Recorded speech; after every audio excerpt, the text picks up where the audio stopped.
everyone. තවත් සතියක් දෙයක් මාත් එක්ක ගත කරමුද? ඉතින් අපේ හස්බන්ඩ් යාගේ යාළුවෙක්ගෙන් මුකුණු වෙන්න කළ මිටියක් හම්බෙලා තිබ්බා. අද උදේම අපි මේ හදන්නේ උදේට බොන්න කොළ කැඳ හදන්න. මීට කලින් කොළ කැඳ හදද්දී නම් අපි ගොටු කොළත් මේකට එකතු කරා. හැබැයි අද කඩන්න තරම් ගොටු කොළ අපේ පෝච්චිවල වැවිලා තිබුණේ නැහැ. ඒ නිසා මුකුණු වෙන්න වලින් විතරයි අපි අද කොළ කැඳ හැදුවේ. ඒ නිසා චූටි තිත්තරහක් මේකේ තිබුණා. මොකද කොහොමත් මුකුණු වෙන්න විතරක් දාලා හැදුවහම පොඩි තිත්තරසක් එනවනේ. ලංකාවේදී නම් අපි කොච්චර කොළ කැඳ බොනවද? ඒ වගේම අපි ගොඩාක් කොළ ජාතිත් මේකට එකතු කරනවානේ. හැබැයි මෙහෙදී ඉතින් ඒ වගේ ගොඩාක් කොළ ජාති නැහැ.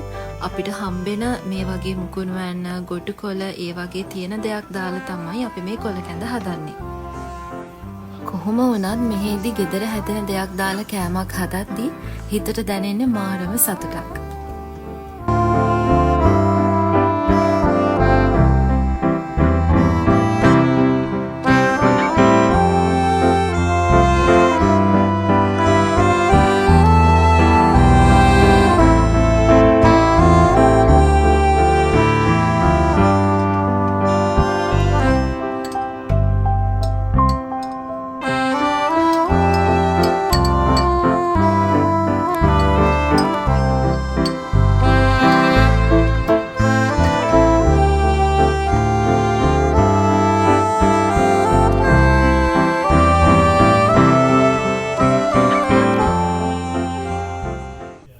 මේ විදියට කඩල ටෙම්පරාදුවකුත් හදාගෙන අපි දැන් මේ ලෑස්ති වෙන්නේ අපේ බ්‍රෙක්ෆාස්ට් එක ගන්න.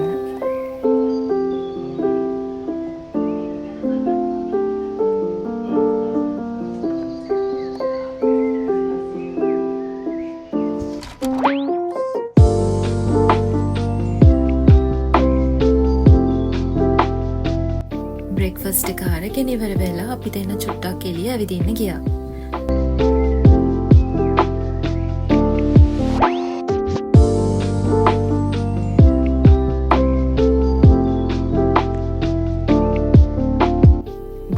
සමය එක නිසා එළිය මාරම රස්නේ. අද උදේ ටිකක් අවුව අඩුවෙන් තිබුණ නිසා තමයි අපි මේ විදියට ඇවිදින්න ආවේ. නැත්තම් එළියට බහින්න බැරි තරමටම පිච්චෙන රස්නයක් තමයි තියෙන්නේ. අද හවස අපි හිතාගෙන ඉන්නවා යාළුවොත් එක්ක නාන්න යන්න. හවස කියන්නේ දවල් චුට්ටක් දවල් වෙලා. ඉතින් මේ දැන් අපි යන්නේ ඒ නාන්න අපි සිලෙක්ට් කරපු තැනට. මෙතන කඳු වලල්ලකින් වට වෙච්ච තැනක්. මුහුදක් කියන්නේ කලපුවක් මං හිතන්නේ. මෙතනට අපි කලින් එකපාරක් ආවා අයියගේ යාළුවෙක් වැරලන්න. එයා හික්කුෂි වුණා මේ පැත්තට. එදා නම් මේ වටපිටාව පේන්නේ නැති තරමට මාරම මීදුමකින් වැහිලා තිබුණේ. මේ පරිසරය හරිම කාම් ඒ වගේම හරිම ලස්සනයි. එන්න චුට්ටක් අමාරුයි. කඳු නැගලා පල්ලම් බැහැගෙන එන්න ඕනි. හැබැයි ඒ වුණාට මෙතනට ආවයින් පස්සේ හිත පුදුම විදියට නිවෙන පරිසරයක් තමයි මේ වටේ තියෙන්නේ. අපි දැන් මේ වාහනේ පාක් කරලා පයින් ඒ නාන තැනට ඇවිදගෙන යනවා.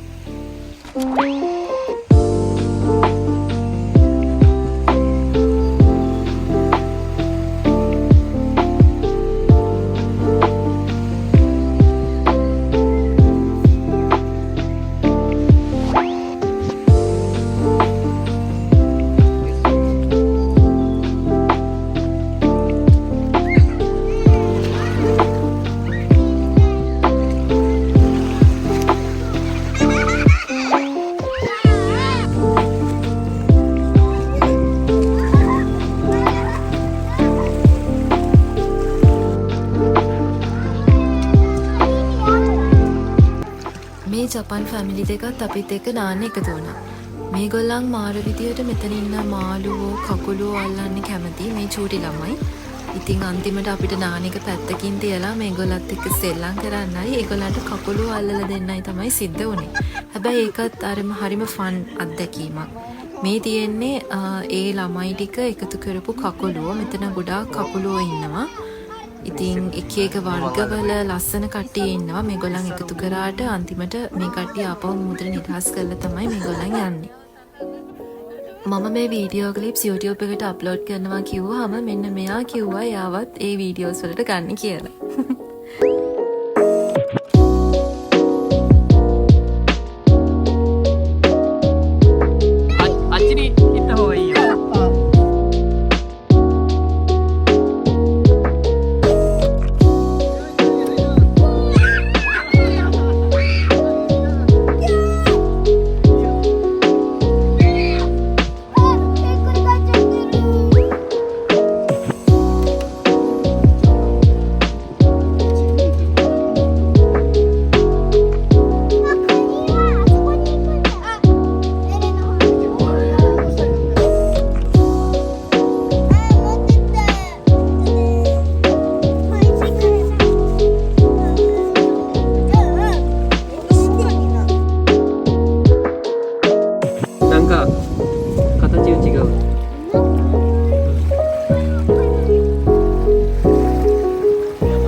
එකෙන් බේරිල්ලක් තිබුණෙම නෑ එයාගේ වීඩියෝ එකක් ගන්න කියලා. ඔන්න ඉතින් එයාවත් වීඩියෝ එකට ඇඩ් කරා.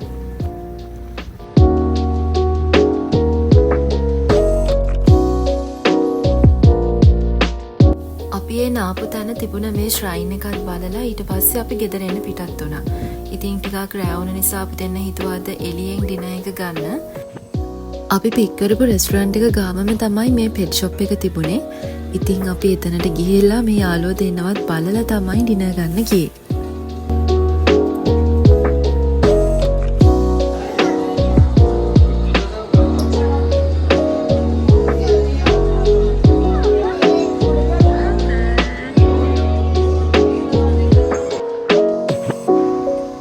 කලින් try කරලා නැති රෙස්ටුරන්ට් එකකින් තමයි අද අපි බිරියානි එක ගන්න හිතුවේ.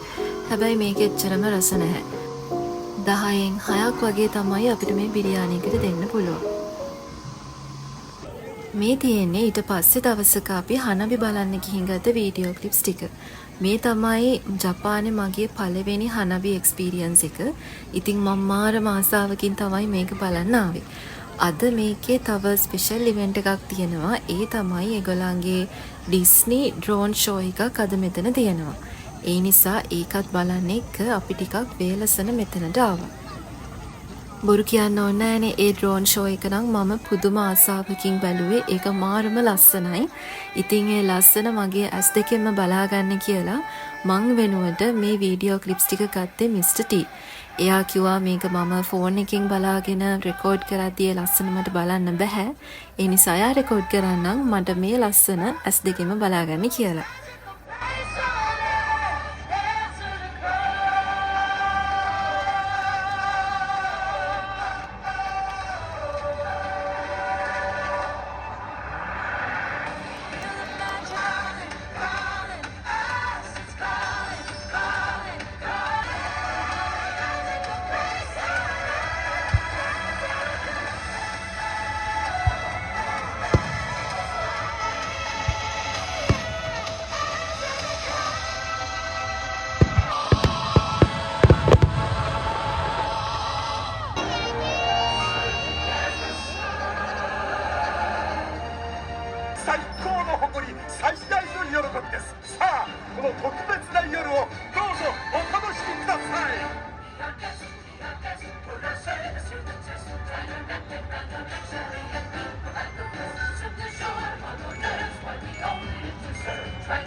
මේ මල්වෙඩි වීඩියෝ එකේ දකින්නවට වඩා හැබැයින් දකිද්දි මාරම ලස්සනයි. ඉතින් මෙතන හැම වීඩියෝ ක්ලිප් එකක්ම මම ඇඩ් කරේ නැහැ. මොකද එතකොට වීඩියෝ එක ගොඩාක් දික් වෙන නිසා. ඉතින් මට හිතෙන විදියට තෝරගත්ත ක්ලිප්ස් ටිකක් තමයි මේකට ඇඩ් කරේ. අද වීඩියෝ එක ඉවර වෙනකම් බලපු ඔයගොල්ලන්ට ගොඩාක් ස්තුතියි. මේ වගේම තවත් ලස්සන වීඩියෝ එකකින් මම ලබන සතියේ ඔයාලව හම්බ වෙන්න එන්නම්. පරිස්සමින් ඉන්න. බයි.